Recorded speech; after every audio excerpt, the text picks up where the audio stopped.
nerding out about. Guys, so I'm going to guess this is Joe, My Spy, the Eternal City. Sounds like an anime to me. It does. It is not. It's It totally has David Bautista in it. Look, Kurt. That's a dead-on anime. My Spy, the Eternal City. And this is a I can sequel. tell you what the anime is all about. No, fair enough. No, to be fair, Joe, if that was actually an anime, it would say My Spy, the Eternal City of Cheeseburgers in Paradise. Okay, something like that.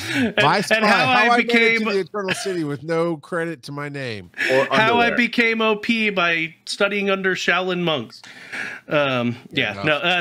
So this is sorry, you triggered me real quick. I literally watched an anime tonight where the episode title was "A Strong Enemy Appears."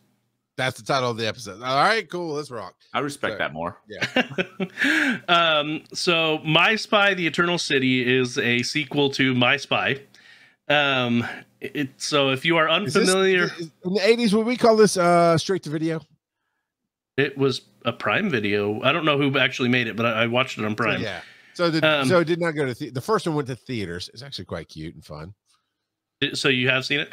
I don't know if this one went to theaters or not. I don't know, but I have no idea. I don't pay attention to what goes to theaters these days. Joe doesn't go to theaters. He wouldn't know. Yeah, pretty much. But yeah, they don't let my magic popcorn bucket with my magic underwear go to the theater. Kelsey and I canceled our Prime a while back, but because we paid a year in advance, it's finally going to expire like in a month or so. So we're like, hey, let's see what's on Prime. So I turned it on. I saw, My Spy, because we had watched the first one. The first one is rather cute. The second one isn't quite as good, but it's still good. That little girl, that actress, she was phenomenal. She stole the movie. I do remember that now. I remember I did see that movie, the first one. Yeah. Yeah, her acting is probably better than Dave Bautista's. Probably. It's so if you haven't seen the first one, it's a cute little one where this little girl and her mom live on the same apartment complex as David Bautista's character, who is a spy, and ends up getting involved in his spy work and is completely infatuated with the spy world, and it's really cute. The second one was okay. But then there's the elements of teenage angst in there. And so, it's no longer, actress? Yes, it is. But it's no longer, this cute little girl who loves spies. It's the teenager who is rebelling against her father figure. Is the Eternal City another name for Hong Kong? No, it's another name for the Vatican. Oh, did not know that. Yeah. And so... Yeah, so it was good. I enjoyed it. The first one is better. The end. I'll watch it. I'll watch it.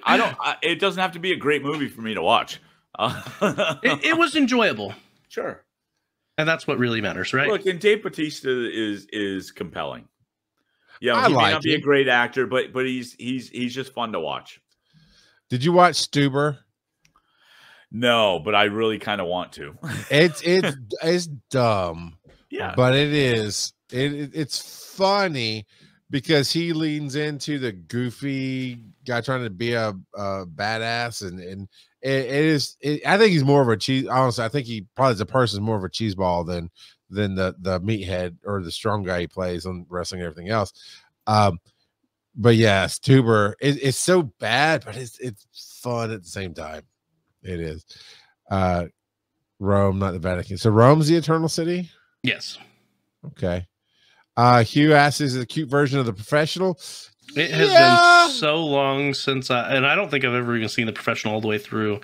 That's the one with the assassin, and it's got... I'm sorry, Joe was immediately fired.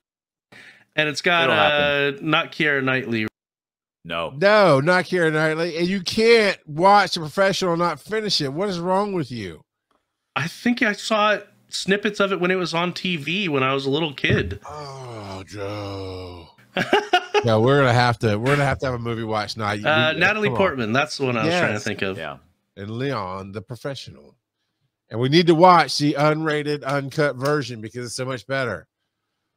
And if you'd like to watch that with us, go to patreon.com/wiseandnerdy.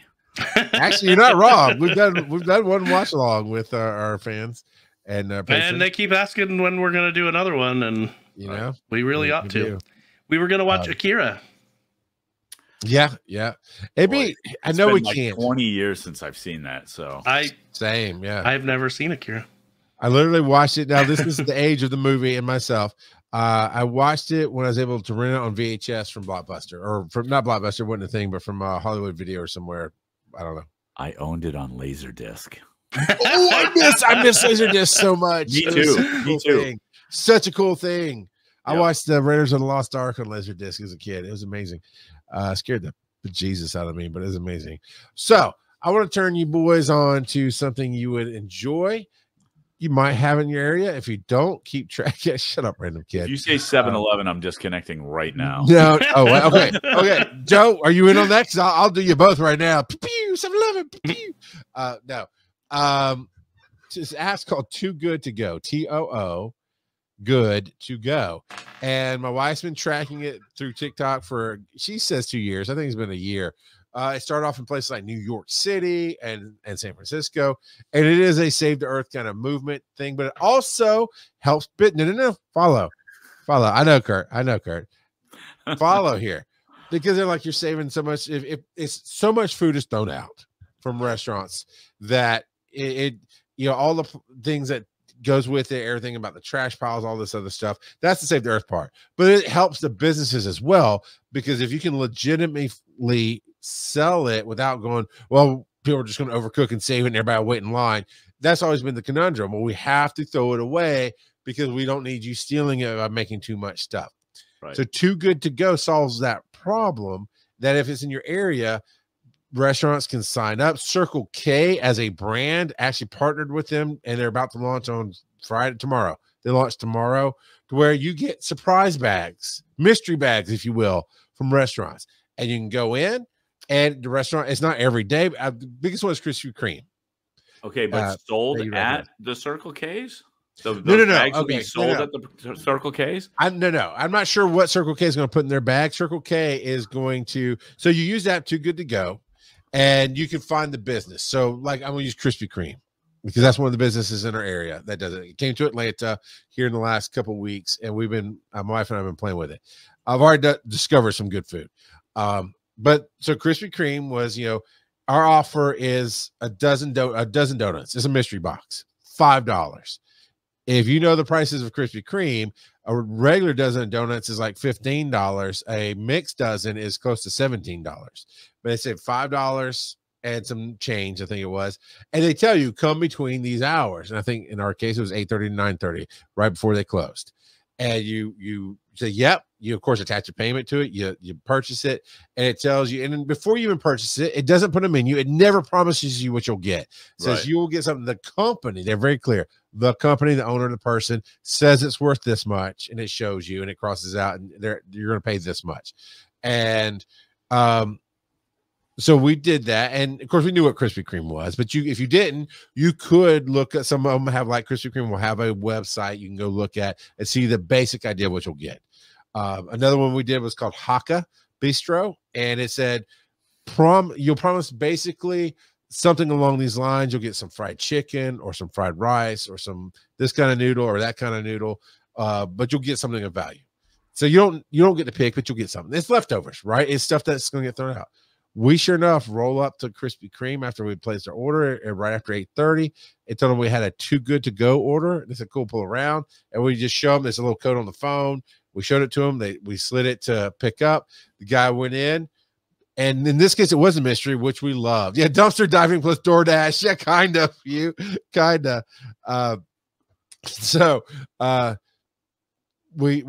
liked it because it's a mystery. My daughter did it, and she ended up getting to pick out the one she wanted. But basically, they're going to, okay, these are ones that we're going to throw out tonight. They're still fresh. They were made that day, but they're going to throw them out tonight. We got a dozen. Man, we got 4 of the brand new Paris Celebration donuts, the 2 different kinds of them that are the higher end that they charge like $1 extra for. We got 4 of those. We got some glazed donuts. It was a cool box to open, and for $5. And on the app right now, at that same Krispy Kreme, it's $17. But is that the one you were showing me at Southern Fried Gaming that had that deal on Indian food? Yes, because you were with me when my wife first texted. Like, oh, look at this, and yes. So we did play with it, and we actually discovered a ghost kitchen close to us called Decatur Food Depot that has, I think, I counted 24 restaurants, and some of them name brand, like What the Cluck and Juicy Crab. And so they're name brand restaurants, but it's not a go and sit down. You can order ahead of time. You can DoorDash it. You can walk in and touch a tablet. And this place is huge behind the scenes, and they'll cook it fresh. And they bring it, so you'll actually get what you would have gotten in whatever that restaurant. Some of them are not necessarily name brand restaurants, like Haka Bistro wasn't, but they didn't have it left over. I think they were using it as an advertisement. Hey, come here. So we did actually get about $30 worth of stuff for $10 from the bistro, and it was good too. And now we know about the place, and now we might order. So there's two ways, but you do have to be careful because we kind of got into it, and it's like, oh, cool. There's this other one, and it's supposed to be baked goods. It's this thing, and we could not find a menu. We could not find a website. The address said it was a CBD shop. We're like, well, no, because we also with the Food Depot, the address actually put it 2 blocks up. The GPS was not quite right for Google in that case. Okay. So random kid. No, I am not saying that. So we're like, okay, whatever, we'll try it. Well, sure enough, I go to Glenwood Avenue in Atlanta, and I find the address, and it's a CBD smoke shop. I'm like, well, okay, maybe we went Cody Fingers baked goods. Let's see what you got. We've already paid for it. No. One, it was a little, even for me, it was a little dark and seedy, like the street light. A block up, all the lights worked. Right here, not so much. And right there is townhomes that are not the safest to be around. And so I went in, and I was like, all right, well, maybe I'll get some CBD gummies or something. Who knows? And nope, he went in the back and brought out this cup of trash cake, like somebody had leftover a kid's birthday cake and just shoved it into a clear plastic cup. It was supposed to be worth $15. It wasn't even worth the $5. I was like, whoa, wait a minute now. I'm a brave soul, but I think about the people. Let's say Kelsey was using this app, and she was, oh, I want to try some new baked goods in my area, and let's go try it out because we've tried a couple different bakeries near us because of this app. And dude, Joe, can you imagine Kelsey rolling up on a dark CBD smoke shop? I hope she wouldn't even go in, but if she did, it'd be like, what's going on? So we had that. We actually reported that one to the app. Okay, I was gonna say, do they have a way to report shady stuff like that? Yeah. So actually, as soon as you get it, the first thing they do is like, how many stars would you give it? And kind of like a generic Google ratings, like friendly service, this, that, and the other. But there's a box, and it says, what did you get in your bag? Does it allow you to put a picture? It does. And so you got to type what you got in your, it's not always a bag, but that's what they phrase it as. It's a surprise mystery bag. Yeah. What did you get in your bag? And so, yeah, you can type it in and you got a picture. And I did that, but then I also went and reported that, look, I did the whole story about it. It's a CBD shop. It's not saying, it's like I asked the guy what was in the cake, and he didn't even know. He said his sister made it, and it's not a real bakery. It's not a real restaurant. So wait. No, Lincoln Proxy. No. That's a good callback. Wait. Did she use this to find the cat? No. The cat was worse. So, so that, I think, hopefully it's in your area. If it is, it's definitely worth a try, especially if you recognize the restaurant. So the whole Circle K thing is, I guess, they're getting more into making, all the quick stop places like Quick Trip, 7-Eleven, Wawa. We're getting a Wawa in our area now. I am jealous of that. Yeah. Very jealous. They have like an in-store little restaurant, right? They can make pizzas and sandwiches. So I'm assuming Circle K is branching into that. Or, who knows? Who knows what's going to be, what they're giving. But it is literally a gas station food stop. So we're curious to see, because there's one on a corner from us. But Joe, you already mentioned it. This weekend, we got to hang out together at Southern Fried Gaming Expo. I wanted to hear excuse me, what one of your, hey, Kurt, so we're just going into the Southern Fried Gaming Expo from this weekend. Joe, what was one of your favorite, what's the favorite story you want to tell from that? Oh, when I blew up. Kurt's face is great. So do tell, Joe, what do you mean when you blew up?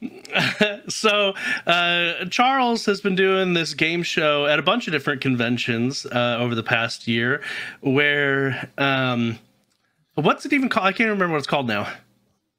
Well, thank you so much, sir. I appreciate the promotion. It's you just fun. gave me. Yeah, Fandom Face Off is what it is. Yeah. So it's a game where it's kind of trivia, but really it's about it's all about jokes to make me laugh is all it really is. The way to succeed in this game is to read the room, because there is no correct answer. There's a lot of wrong answers, but they're pretty much all wrong answers. There's no correct answer, and what you are trying to do is give the answer that is the same as the majority of the rest of the room. And so that's how you earn points. And during the second phase of this game, if you are in the minority, and in the second phase, there's 4 answers. So you have to... So it's harder to get with the majority. Yeah, it's harder to get into the minority. But if you are in the minority, you lose all of your points and you blow up. And so... It's a very interactive phone game with it on the screen. So there's like graphical explosions of your name and all this stuff. Yeah. Yep. Okay. And so this was an hour-long game that we did. For about 20 or 25 minutes, I think more like 35 to 40 minutes, sir. I was in the #1 spot. At one point, I was like 600 points ahead, and this face was killing me. And I had like 3,200 points. So 600 points is a pretty wide margins, and and so everyone is rooting for me to go down, and so finally I start intentionally trying to blow up because I know that being in first, the crowd is gonna love it when I blow up. And so I had a few where I picked the second to lowest one, and then I finally it was like, if you have to catch a disease, which one would you want to catch? And I picked Lyme disease, and so I blew up due to Lyme disease. Yeah. So from my perspective, I'll tell you more in chronological order. You almost always see the positions change, right? And there's up to 20 names on the board. People love seeing their names up there. It's a great competition. And we have like 34, 36 players. So only the top 20 are on the board. So everybody's trying to do it. And in most games, it's like, oh, we're going to take #1 down. I'll pick up. So, oh, you're coming up. And, it's just you playing the crowd against each other. It's fun.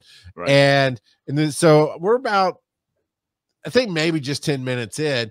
I see Kaiju #8 is #1. I'll get to that. And, I was like, I'm checking this name. Who's this? Who's that?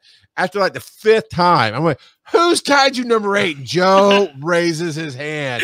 I'm like, no, man. I'm wearing my Wise and Nerdy jersey with his face on it. And like, okay, this is Joe. We just did the show over here. He's my partner. I'm telling you that because I am going to be brutal on him because I am not liking him right now. And it was great because it did. We just kept building this.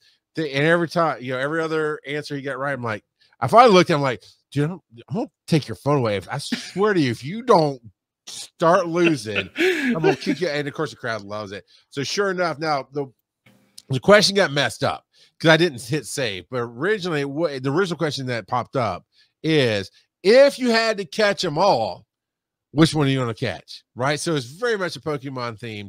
Oh, it's going to be Pokemon, except they were ready for this trap because my favorite question, it took like 30 minutes to come in for them to realize, oh, these are, they knew they weren't great questions, but like, oh, you're just messing with us, entertain yourself. And they get the joke, but it's like the worst anime ever, EVAH, ever, worst anime ever. Kurt, we threw up, Joe, what was it was like Attack on Titan. Attack on Titan's like Juju. All the big Demon Slayer, Jujutsu Kaisen, Demon Slayer, and Avatar: The Last Airbender. They put Avatar Last Airbender. So they're supposed to be these great. And everyone's like, oh, why would you do that? And I was like, now you understand why we play the game.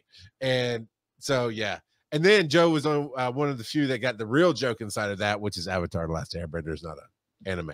Although he's like, you probably didn't even know that. It's like, Joe, I crafted these with Phil. We Googled this stuff on the computer. We're good. And then another question was, what's the best anime? And none of them were. It was like Futurama and Gargoyles and.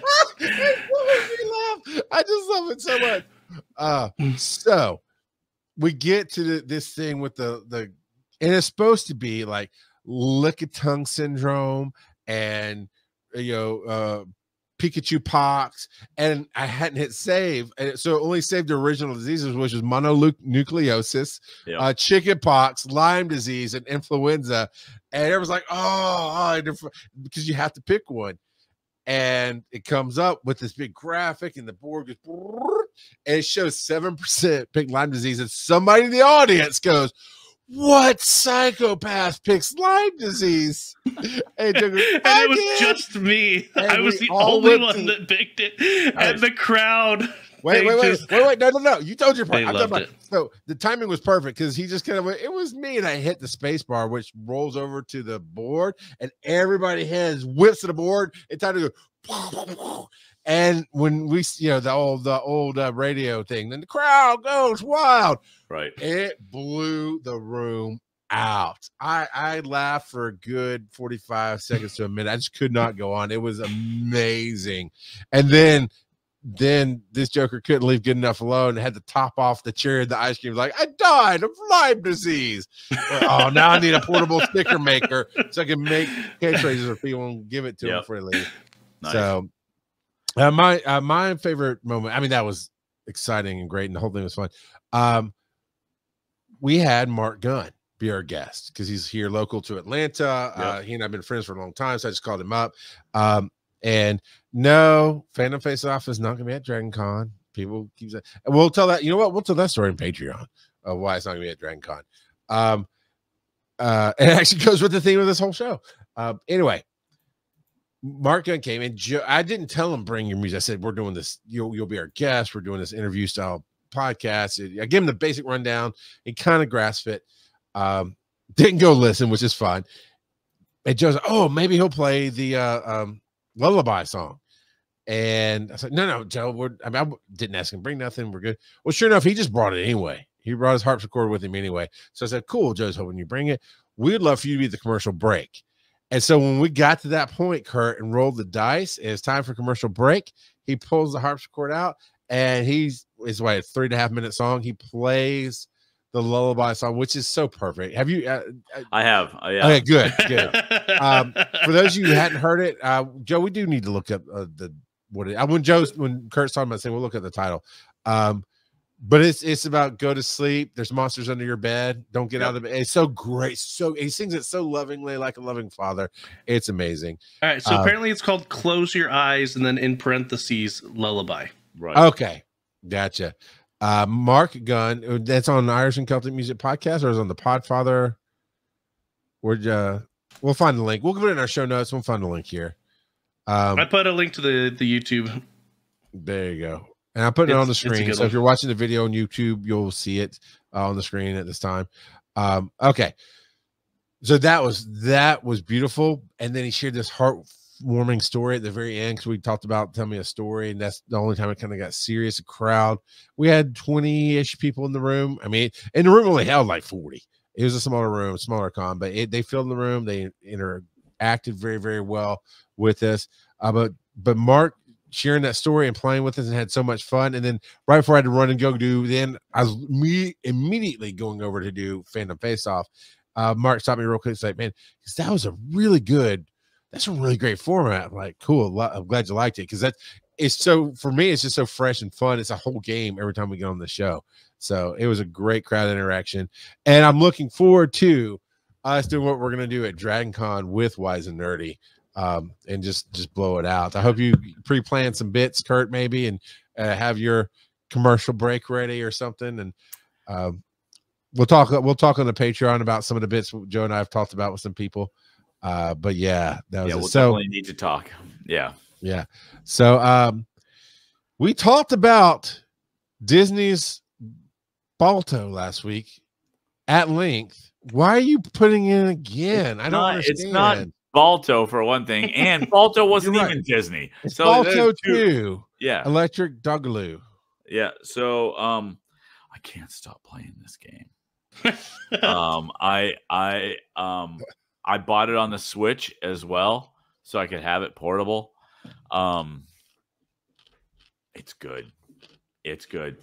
It's and Charles, Yes, sir. do you remember The time when you started playing Marvel Snap? Yes. And it was nice, right? Because you get to do like one match in like 5 minutes. Like Yes. It was like really quick, right?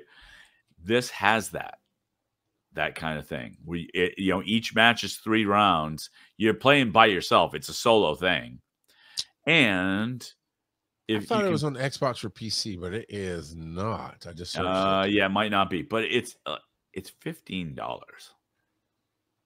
Well, I want to play on my Xbox. That's the only reason I looked at it. Oh yeah, I play. Yeah. So, side note: 3 out of my 4 kids are into gaming and streaming now, and they like to use my studio. So we almost have like a corporate sign-up rental space. Yeah.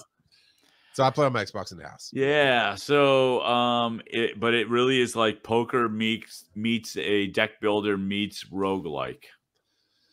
Yeah. So what is a roguelike part? Because to me, when I hear roguelike, I basically simply would put it gets harder in certain areas and you can just go anywhere you want. And when you die, you lose everything. Well, no. So roguelike generally is it's randomized. Like is that what roguelike is? Yeah. I mean, there's because back in the olden days, there was a game called Rogue.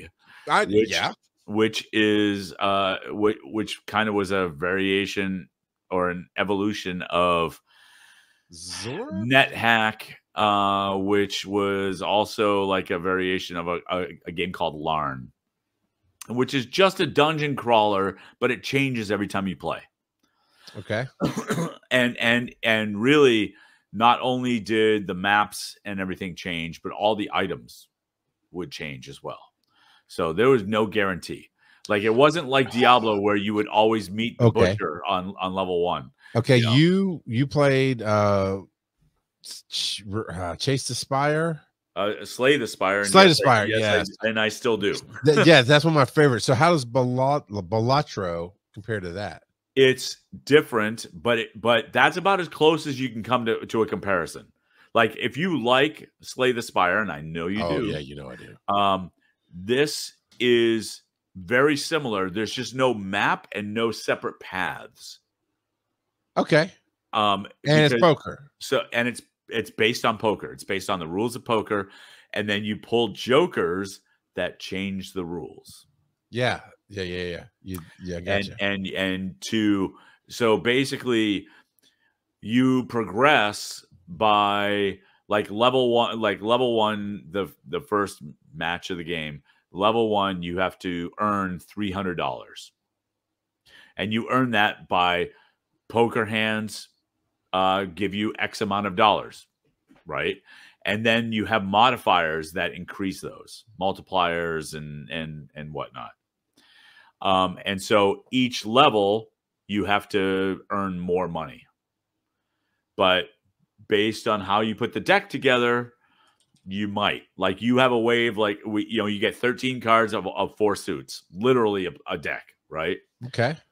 As you go, you might be able to get rid of your clubs and increase the number of diamonds that you have. And so you concentrate your deck building on the diamonds, and then maybe multipliers on those, and maybe every time you play a full house, you get a further multiplier. And so there's all kinds of these wacky rules. If you've ever played Flux. I like Flux. Yes. Yeah. So my daughter it's kind of like that, where the rules, there are no rules to start with Flux. It goes ultimately no rules, right? Other than draw a card, play a card, right? But ultimately, the end in Flux is determined by what is played. Yeah, because the win condition changes by what's played all the time throughout the entire game. Right. With this, the win condition doesn't change as much, but how you get there completely changes. See, I like that. That's pretty fun. I just think like there's a demo. There's actually a demo on Steam. Play the demo. Okay. And then the next thing you know, you'll be spending $15. I'll probably get on the Switch because it's great on the Switch. Yeah, because like I said, my kids really are monopolizing game time in here, but on the Switch, my wife might play. It'd be fun. Like Slay the Spire, it's kind of perfect on the Switch. So I love that so much. I bought Slay the Spire on the Switch as well as on Steam because it's good. It's so good. So. I have it on my personal iOS accounts. I have it on my Xbox. I have it on what is now Zoe's PlayStation. And I need to check my Android to see if I even bought it there. I love Slay the Spire so much. Yep. It's the best. So we have a little bit of show business to end the show tonight to talk about things. First off, apparently, Joe forgot that we do speak pipes at the beginning of the show. So I guess we're going to catch those right now. I think it'll work. I haven't listened to these, but based on the title, it could be what Devo's site is nerding out about. When Doom came out, I remember downloading it to a floppy at work via our 1.5 megabits per second T1, which was pretty awesome at that time. I sneaker netted to my little bachelor pad A-frame house, called my friends and told them they just had to come over and see this amazing game. Fast forward a week, we had 4 PCs, 10 base 2 coax networked together, IPX loaded up, and blasting the ever-loving pixels out of each other. Then you were rich. Doom 2 came out, played that a bit, installed the Barney mod, love that. And we moved on to Heretic, which used the Doom engine. Heretic we played that a whole lot. And turning each other into chickens. I don't know. It's been a while since I played that game, but we had a lot of fun with that too. But yeah, those were the days. Those were the days. Charles, you were talking about Doom Eternal, and you said, hold on, I wrote it down here. Oh, Lord. All of the buttons are being hit at once, and to that point, my brain is very sharp. I'm very skilled. I can definitely play the game. So what you're saying is... You can't touch this. However, you went on to talk about how you got to a big boss level and had to drop the difficulty down. So what I heard was... I'm a loser, baby.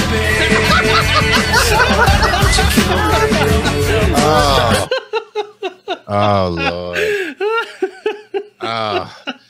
So I think Devo's got the producer bug. Devo is the Dickie Goodman of phone calls. Look it up, kids. Oh man! Shareware, Kurt, right? And now Shareware. Doom can be played on all kinds of stuff that wasn't intended to play. Somebody Doom. put it on a Tamagotchi or something. So one of the companies I worked for, when we were interviewing an engineer, he actually brought in his TI calculator and he had programmed Doom to run on his calculator. So I told you guys that I know the guy who wrote Doom, right? Like I worked with him. I don't know if you John Romero.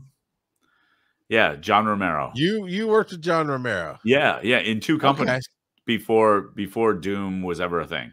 Wow, that's cool. Yeah, so and he lived in my apartment building, and frankly, I owned his piano for years.